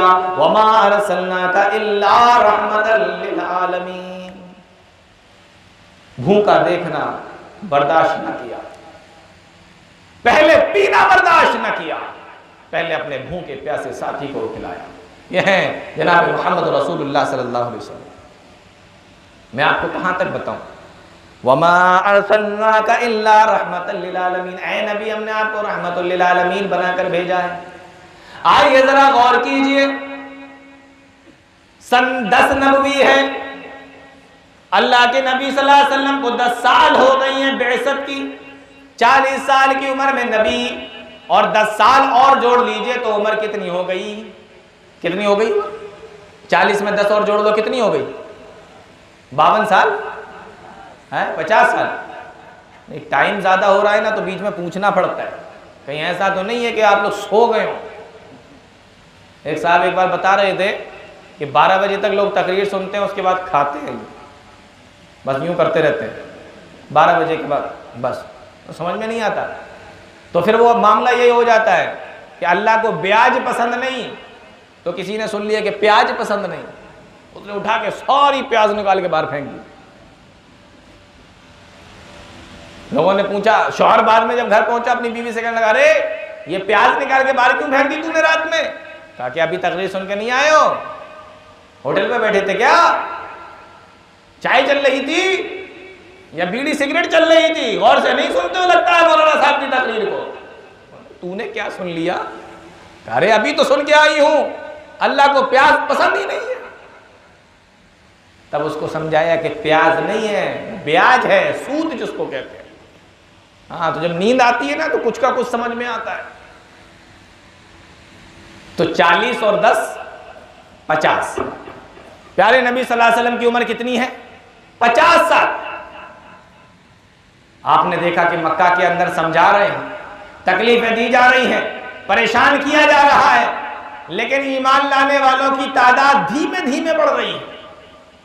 और आपको यह फिक्र रहती थी कि तादाद तेजी के साथ में बढ़ती जाए। सोचने लगे कि चलो ताइफ चलते हैं। ताइफ अल्लाह के नबी सल्लल्लाहु अलैहि वसल्लम ताइफ तशरीफ ले गए और ताइफ के अंदर 3 भाई थे जो उस शहर के ऊपर हुकूमत किया करते थे, जो वहां के सरदार थे। 3 भाई थे। अल्लाह के नबी सल्लल्लाहु अलैहि वसल्लम वहां पे तशरीफ ले गए और वहां पहुंचने के बाद प्यारे नबी सल्लल्लाहु अलैहि वसल्लम ने उनके सामने इस्लाम रखा, दीन रखा। उन लोगों ने ना सिर्फ मानने से इनकार कर दिया बल्कि ये भी कह दिया कि हमारा शहर छोड़कर चले जाओ वरना तुम्हें सख्त सजा देंगे। और अल्लाह के नबी सल्लल्लाहु अलैहि वसल्लम ताइफ छोड़कर जब वापस आ रहे थे, ताइफ से वापस आ रहे थे, उन लोगों ने प्यारे नबी सल्लल्लाहु अलैहि वसल्लम के पीछे चंदोबाशों को लगा दिया, गुल्लों को लगा दिया। वो आपको बुरा भला भी कहते जाते हैं और पीछे से पत्थर भी मारते जा रहे थे। साथ में हज़रत ज़ैद इब्न हारिसा थे, वो बयान करते हैं अल्लाह के नबी सल्लल्लाहु अलैहि वसल्लम को उन्होंने इतने पत्थर मारे, इतने पत्थर मारे, आपके जिस्म से खून निकला और खून निकल कर आपके नाले मुबारक में यानी आपकी जूतियों के अंदर जमा हो गया। और प्यारे नबी सल्लल्लाहु अलैहि वसल्लम जब ताइफ से दूर जाकर एक जगह पर बैठे, प्यारे नबी सल्लल्लाहु अलैहि वसल्लम ने अपने उन जूतों में से अपने पैरों को निकालने की कोशिश की तो खून इतना ज्यादा जम गया था कि आप अपने पैरों को भी निकाल नहीं सके। इतना मारा गया, इतना परेशान किया गया, इतनी तकलीफ दी गई कि पैरों में, जूतों में इतना खून जमा हुआ है कि पैर बाहर नहीं आ रहे। हज़रत ज़ैद बिन हारिसा बयान फरमाते हैं अल्लाह के नबी सल्लल्लाहु अलैहि वसल्लम आराम कर रहे थे, बैठे हुए थे, जिस्म लहूलुहान था, खून निकलता जा रहा था। इतने में अल्लाह रब्बुल आलमीन ने हजरत जिब्रील अमीन को भेजा। अल्लाह के नबी सल्लल्लाहु अलैहि वसल्लम के पास में पहुंचे और जिब्रील अमीन ने जाकर कहा अल्लाह के नबी सल्लल्लाहु अलैहि वसल्लम मेरे साथ में पहाड़ों का फरिश्ता आया है। अल्लाह ताला ने मेरे साथ में पहाड़ों के फरिश्ते को भेजा है और ये फरिश्ता सिर्फ इसलिए आया है कि आप अगर हुक्म दे दें तो इन ताइफ वालों को दोनों पहाड़ों के दरमियान में रखकर पीस दिया जाए, इनको मलिया मेट कर दिया जाए, इनको तहस नहस कर दिया जाए, बर्बाद कर दिया जाए। आपका हुक्म होना चाहिए। अल्लाह के नबी सल्लल्लाहु अलैहि वसल्लम ने फरमाया नहीं नहीं, इनके साथ में ऐसा न किया जाए, बल्कि मुझे उम्मीद है कि अगर ये लोग मेरी बात पर ईमान नहीं लाते, मेरे ऊपर ईमान नहीं लाते, अल्लाह पर ईमान नहीं लाते, तो मुझे उम्मीद है कि आगे चलकर इनके अंदर से ऐसी नस्ल पैदा होगी जो अल्लाह पर ईमान लाएगी, मुझको अल्लाह का नबी मानेगी, जो इस्लाम लाएगी, कलमा पढ़ेगी, मुसलमान हो जाएगी। इसलिए इसको मानने की जरूरत नहीं है। और अल्लाह के नबी सल्लल्लाहु अलैहि वसल्लम ने आसमान की तरफ हाथ उठा दिए और फरमाया अल्लाहुम्मा ग़फिर लिक़ौमी फ़इन्नहुम ला यअलमून। अल्लाह मेरी कौम को हिदायत देते हैं, इनको मालूम नहीं, ये जानते नहीं है। बताइए, जिन कौम के लोगों ने सताया, मारा और इतना मारा कि लहूलुहान कर दिया, खून आपके जिस्म से बह रहा है, नाले मुबारक में जूतियों में आकर जमा हो गया है। और जब बदला लेने की बारी आई, फरिश्ता आया और कहा कि मैं पहाड़ों का फरिश्ता हूं, आपका हुक्म हो इन लोगों को दोनों पहाड़ों के दरमियान में रखकर पीस दिया जाए। प्यारे नबी सल्लल्लाहु अलैहि वसल्लम ने फरमाया नहीं, अल्लाह रब्बुल आलमीन अगर ये ईमान नहीं लाते तो अल्लाह रब्बुल आलमीन इनकी नस्ल को ईमान की तौफीक देगी, वो कलमा पढ़ने वाले होंगे, वो मुसलमान होंगे, इनसे बदला ना लिया जाए। मिलेगा कोई ऐसा? तारीखें पढ़ लो, हिस्ट्रियां उठाओ, एक भी ऐसा मिल जाए तो मुझे लाकर दिखाओ। और फिर क्या हुआ? सिर्फ इसी पे रोके नहीं, बल्कि उसी कौम के लिए हिदायत की दुआ कर रहे हैं। आज हमें किसी से कोई तकलीफ होती है, कोई परेशानी होती है, हम उसके लिए बद्दुआएं करते हैं। नबी को तकलीफ होती थी तो नबी उसके लिए दुआएं करते थे। अल्लाहुम्मा ग़फ़िर लिक़ौमी फ़इन्नहुम ला यअलमून। अल्लाह इस कौम को हिदायत दे, अल्लाह इसको माफ कर दे। क्या कहा? और देखो एक बात और आपको बताऊं, क्या कहा? अल्लाहुम्मा ग़फ़िर लिक़ौमी, अल्लाह मेरी कौम को हिदायत दे। सताया जा रहा है, तकलीफें दी जा रही हैं, परेशान किया जा रहा है, फिर भी यही कहा जा रहा है कि मेरी कौम है। मैं आपसे एक बात पूछूं, अगर आपका बेटा आपकी बात ना माने और आपको सताए, आपको तकलीफ दे, तो आप गुस्से में क्या कहते हैं? मेरा बेटा नहीं है। अगर आपका भाई आपको सताए, आपको तकलीफ दे, तो क्या कहते हैं? अरे वो मेरा भाई नहीं है, मेरा भाई है, वो मेरे साथ में ऐसा मामला करता है, भाई है मेरा, मैं नहीं मानता उसको अपना भाई। दोस्त तकलीफ दे तो क्या कहते हैं?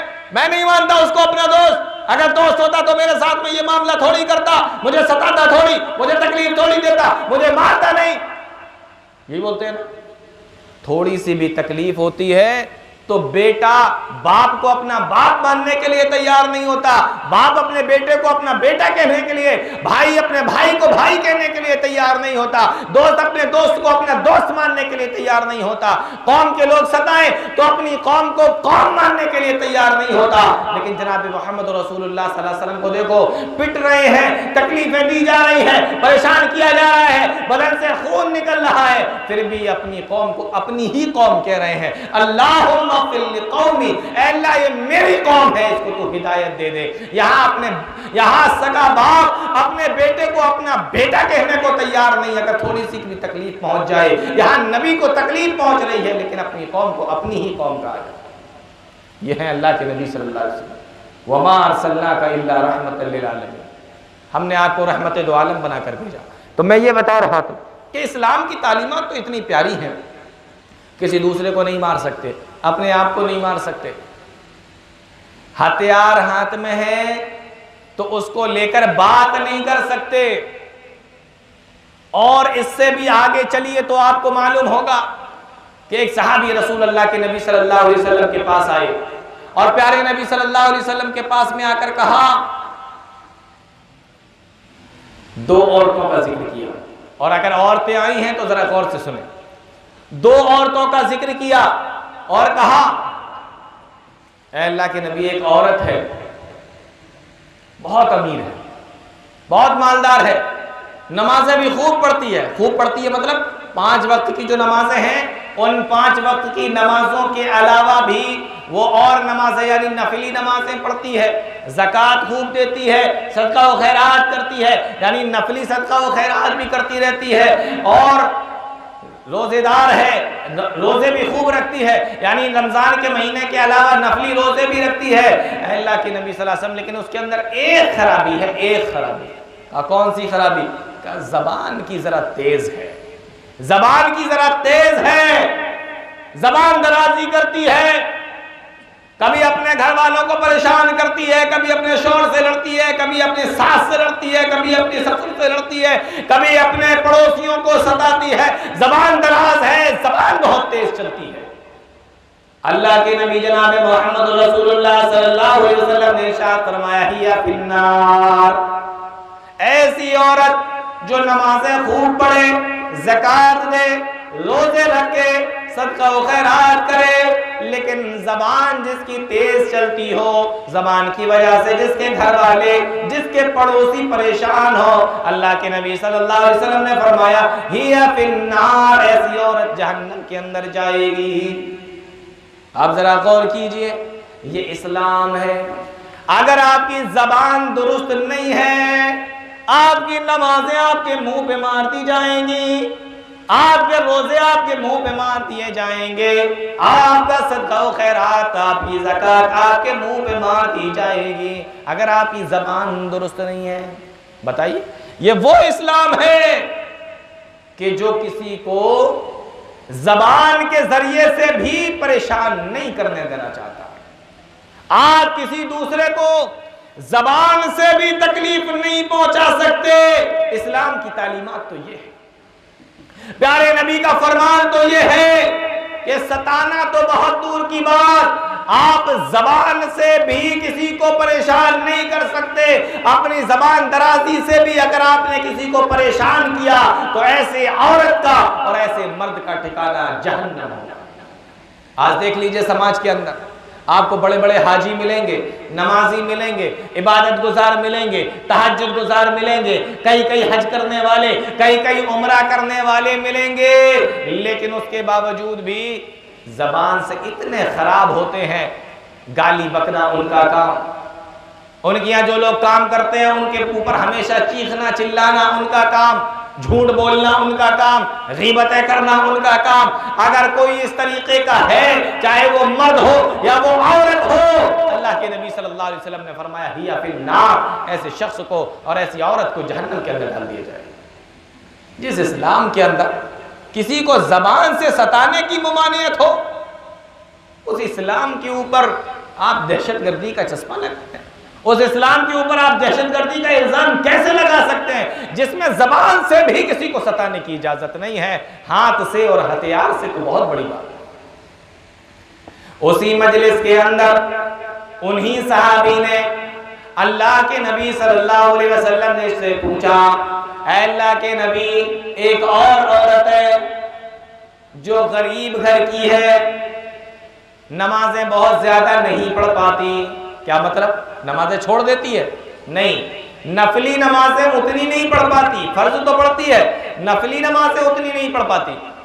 फरमाया ज्यादा रोजे नहीं रख पाती, मतलब जो नफली रोजे होते हैं उनकी ज्यादा पाबंदी नहीं कर पाती, लेकिन जबान से बड़ी अच्छी है। अल्लाह के नबी सल्लल्लाहु अलैहि वसल्लम से पूछा, अल्लाह के नबी, जबान के जरिए से किसी को तकलीफ नहीं पहुंचाती है, किसी को परेशान नहीं करती है, झूठ नहीं बोलती, लड़ाई नहीं लड़ती, गीबत नहीं करती, चुगली नहीं करती, गाली नहीं भरती, अपने घर वालों को नहीं सताती, अपने पड़ोसियों को भी नहीं सताती। अल्लाह के नबी सल्लल्लाहु अलैहि वसल्लम ने इरशाद फरमाया, हिया फिल जन्नह, ऐसी औरत जन्नत के अंदर जाएगी।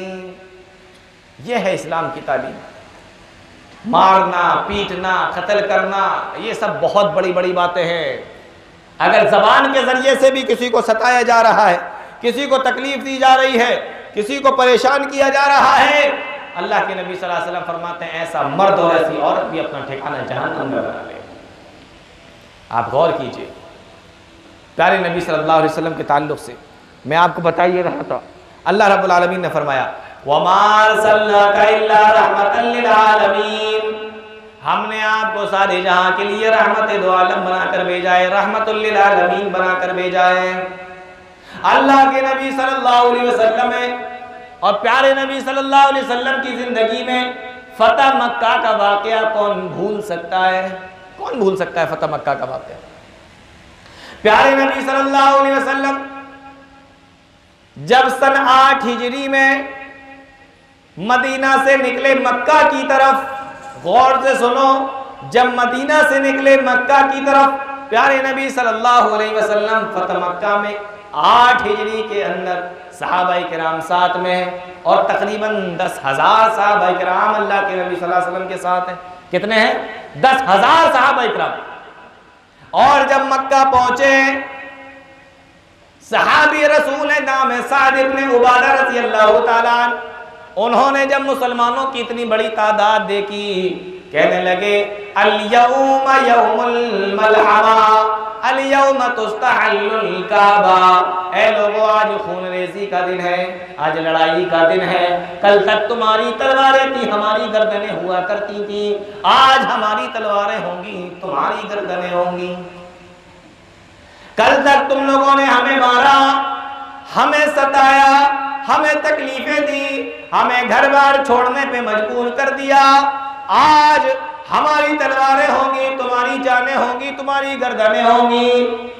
एक शख्स दौड़ा दौड़ा अल्लाह के नबी सल्लल्लाहु अलैहि वसल्लम के पास में पहुंचा और प्यारे नबी जनाब मोहम्मद रसूलुल्लाह सल्लल्लाहु अलैहि वसल्लम से जाके सारी बात बताई कि साद बिन उबादा इस तरीके की बातें कर रहे हैं। अल्लाह के नबी सल्लल्लाहु अलैहि वसल्लम ने जब ये सुना, फरमाया अल यौम यौमुल मरहमा, अल यौम यौमुल मरहमा, नहीं नहीं आज खून रेजी का दिन नहीं है, आज लड़ाई का दिन नहीं है, अल यौम यौमुल मरहमा, आज तो मोहब्बत का दिन है, आज तो मेहरबानी का दिन है, आज तो रहम करम का दिन है, आज तो शफ़क़त लुटाने का दिन आया है, आज तो रहमत लुटाने का दिन आया है। अल यौम यौमुल मरहमा, आज तो खून रेजी का दिन नहीं है, जाओ ये ऐलान कर दो।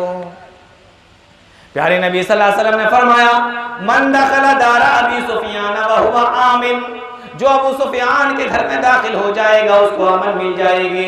मन अगलक़ बाबहु फहुवा आमिनुन, जो अपने दरवाजे को बंद कर लेगा उसको भी अमन मिल जाएगी। मन दखलल काबता फहुवा आमिनुन, जो खाना काबा के अंदर चला जाएगा उसको भी अमन मिल जाएगी। लड़ाई का दिन नहीं है।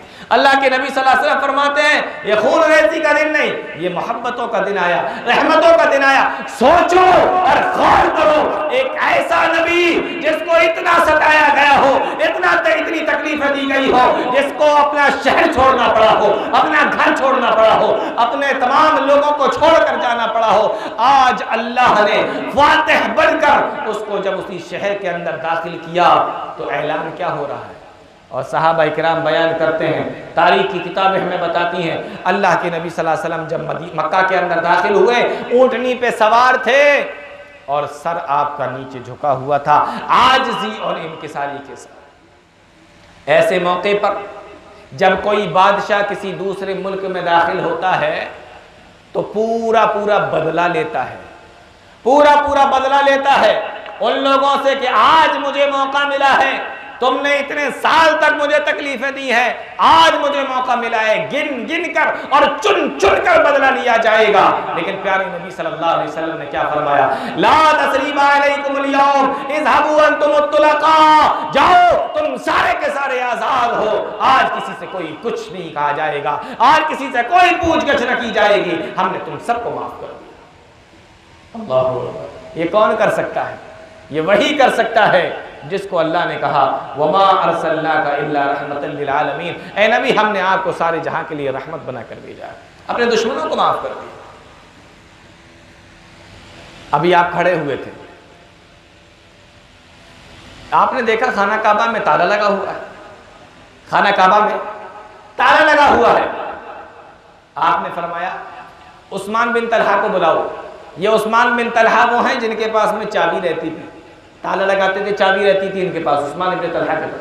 कहा उस्मान बिन तलहा को बुला के लाओ। उस्मान बिन तलहा को बुलाया गया और जब उस्मान बिन तलहा आए, आपने फरमाया, गौर से सुनो मुसलमानों, आपने फरमाया ऐ उस्मान, एक दिन वो था जब मैं मक्का के अंदर था और मैंने नबुव्वत का ऐलान किया था, चंद दिन गुजरे थे, लोग खाना काबा के अंदर दाखिल हो रहे थे और जब मैंने तुमसे इजाजत मांगी थी कि मैं भी खाना काबा के अंदर चला जाऊं तो तुमने मुझे जाने से मना कर दिया था। ऐ उस्मान बिन तलहा बताओ तुमने मुझे मना किया था कि ना किया था? कहने लगे हाँ अल्लाह के नबी मैंने आपको मना कर दिया था। और फरमाया ऐ उस्मान, जब तुमने मुझे मना किया था तो मैंने तुमसे कहा था ऐ उस्मान, एक दिन ऐसा आएगा कि जब ये जो चाबी तुम्हारे हाथ में है वो मेरे हाथ में होगी और मैं इस चाबी को जिसको चाहूंगा उसको दे दूंगा। तो तुमने मुझसे ये कहा था क्या उस दिन सारे कुरैश के लोग मर जाएंगे, हलाक हो जाएंगे, जलील हो जाएंगे, जो चाबी तुम्हारे हाथ में सौंप दी जाएगी, जो चाबी तुम्हारे हाथ में पहुंच जाएगी। ऐ उस्मान, फिर मैंने उस वक्त तुमसे कहा था बल अमरत व अज़्ज़त, नहीं नहीं कुरैश के लोग हलाक नहीं होंगे, बर्बाद नहीं होंगे, बल्कि उस दिन तो अल्लाह कुरैश को इज्जत अता फरमाएगा, अल्लाह उम्र भी देगा और इज्जतें भी अता फरमाएगा। ऐ उस्मान, आज वो दिन आ गया, देखो ये चाबी जो तुम्हारे पास में रहा करती थी, आज ये चाबी हमारे पास में है और मैं जिसको चाहूंगा ये चाबी दूंगा। चाबी अल्लाह के नबी सल्लल्लाहु अलैहि वसल्लम के पास। आप खाना काबा के अंदर गए और अंदर जाकर वहां नमाज पढ़ी और फिर प्यारे नबी सल्लल्लाहु अलैहि वसल्लम बाहर निकल आए और बाहर निकल कर फिर आपने ताला लगा दिया। हजरत अब्बास भी खड़े हैं, हजरत अली रज़ी अल्लाह तआला अन्हु भी खड़े हैं, नबी के खानदान के और लोग भी खड़े हैं। सोच रहे हैं कि ये चाबी अब तो नबी अपने खानदान वालों ही को देंगे। आपने आवाज लगाई, ए उस्मान जरा इधर आओ। उस्मान बिन तलहा आ गए। कहा अल्लाह के नबी क्या हुक्म है? फरमाए चाबी तुम ही रख लो। अल्लाह अकबर, कितनी बड़ी बात है। वो उस्मान जिन्होंने खाने काबा के अंदर दाखिल होने से भी मना कर दिया था और इजाजत नहीं दी थी, आज उस नबी के हाथ में हुकूमत आई है, आज उस नबी के हाथ में चाबी आई है और नबी जिसको चाहे दे सकते हैं। लेकिन आज भी वही नबी चाबी किसको दे रहे हैं? उसी शख्स को, उन्हीं उस्मान इब्न तलहा रज़ी अल्लाह तआला अन्हु को। फरमाया ए उस्मान इधर आओ और ये चाबी तुम ही रख लो और ये चाबी तुम्हारे पास यानी तुम्हारे खानदान में ही रहेगी। और आपने फरमाया खुज़हा खालिदतन तालिदतन ला यंज़िहा मिनकुम इल्ला ज़ालिमुन, ये चाबी तुम्हारे पास क़यामत तक रहेगी और तुमसे कोई इसको नहीं छीनेगा। और अगर जो भी तुमसे इस चाबी को छीनने की कोशिश करेगा वो जालिम होगा, जालिम होगा। ये कहकर चाबी आपने किसको दे दी? उस्मान इब्न तलहा को दे दी। हजरत उस्मान इब्न तलहा रज़ी अल्लाह तआला अन्हु का खानदान और उन्हीं के खानदान में आज भी खाना काबा की कुंजी चली आ रही है। सऊदी की हुकूमत किसी के भी हाथ में हो, चाबी उन्हीं के हाथ में रहती है। यह अल्लाह के नबी सल्लल्लाहु अलैहि वसल्लम का मामला है। वमा अरसलनाका इल्ला रहमतल लिल आलमीन। अब हदीसें उठाकर देखिए, गौर कर देखिए, प्यारे नबी सल्लल्लाहु अलैहि वसल्लम का फरमान सुनो, आपकी तालीमात सुनो। आज परेशानी यह है कि हमें खुद नहीं मालूम कि हमारा इस्लाम क्या कहता है, हमारा दीन क्या कहता है, हमारे नबी की तालीमात क्या है, हम दूसरों को कैसे बताएं। आप जब उनको बताओगे कि आप जो सोचते हो हमारे बारे में हम वो नहीं है, हमारा कुरान पढ़िए, हमारे नबी की तारीख पढ़िए, हमारे नबी की जिंदगी पढ़िए, हमारे नबी के फरमान पढ़िए, तब आपको मालूम होगा कि इस्लाम से बढ़कर और जनाब मोहम्मद रसूलुल्लाह सल्लल्लाहु अलैहि वसल्लम से बढ़कर इस पूरी दुनिया के अंदर कोई भी शांति और सुकून फैलाने वाला है ही। क्या फरमाया? ला यरहमुल्लाहु मन ला युरहम। अल्लाह रब्बुल आलमीन ऐसे आदमी पर रहम नहीं करता। सुन लो गौर से, प्यारे नबी सल्लल्लाहु अलैहि वसल्लम फरमाते हैं अल्लाह ऐसे शख्स पर रहम नहीं करता जो लोगों पर रहम नहीं करता। अगर तुम ये चाहते हो कि अल्लाह तुम्हारे ऊपर रहम करे, तुम्हारे ऊपर अपनी रहमतों की बारिश बरसाए, तो तुम लोगों पर रहम करने लगो, लोगों पर रहम करो। ये कौन बता रहा है? ये तालीमात कौन दे रहा है? जनाब मोहम्मद रसूलुल्लाह सल्लल्लाहु अलैहि वसल्लम। आपने फरमाया इरहमू अहलल अर्द यरहमुकुम मन फिस समा, तुम जमीन वालों पर रहम करो, आसमान वाला तुम पर रहम करेगा। करो मेहरबानियां तुम अहले जमीन पर, खुदा मेहरबान होगा अर्शे बरी पर। ये बड़ा मशहूर शेर है, ये प्यारे नबी सल्लल्लाहु अलैहि वसल्लम का फरमान है कि अल्लाह रब्बुल आलमीन तुम्हारे ऊपर मेहरबान होगा, तुम जमीन वालों पर रहम करो, और जो लोगों पर रहम नहीं करता अल्लाह उस पर रहम नहीं करता। बहुत सारे लोग क्या सोचते हैं, एक बात बताता हूं आपको, कभी कभी किसी को अगर जज बना दिया जाए और उससे कहा जाए कि भाई आप फैसला कर दीजिए, और उसके पास दो लोगों का मुकदमा आ जाए, एक वो है जो उसके अपने हैं और एक वो है जो उसके अपने नहीं है, उनसे थोड़ी सी दुश्मनी है, नाचाकी है, इख्तिलाफ है, तो आदमी क्या सोचता है, आज मौका मिला है, आज बदला लेता हूं, आज मौका मिला है मुझे। अल्लाह का फरमान कहता है ला यजरिमन्नकुम शनआनु कौमिन अला अल्ला तादिलू। ऐ लोगो, अगर तुम्हारी किसी कौम से दुश्मनी भी हो और उसका मुकदमा अगर तुम्हारे पास में आ जाए और वो हक पर हो, तो उसी के हक में फैसला करना। तुम्हारी दुश्मनी तुम्हें उसके खिलाफ फैसला करने पे न उकसाए, तुम उसके खिलाफ फैसला न कर देना। ला यजरिमन्नकुम शनआनु कौमिन अला अल्ला तादिलू, उसके खिलाफ फैसला ना करना कि आज मौका मिला है, आज बदला लेता हूं, आज मजा आएगा। किसी को बुरा ना कहना।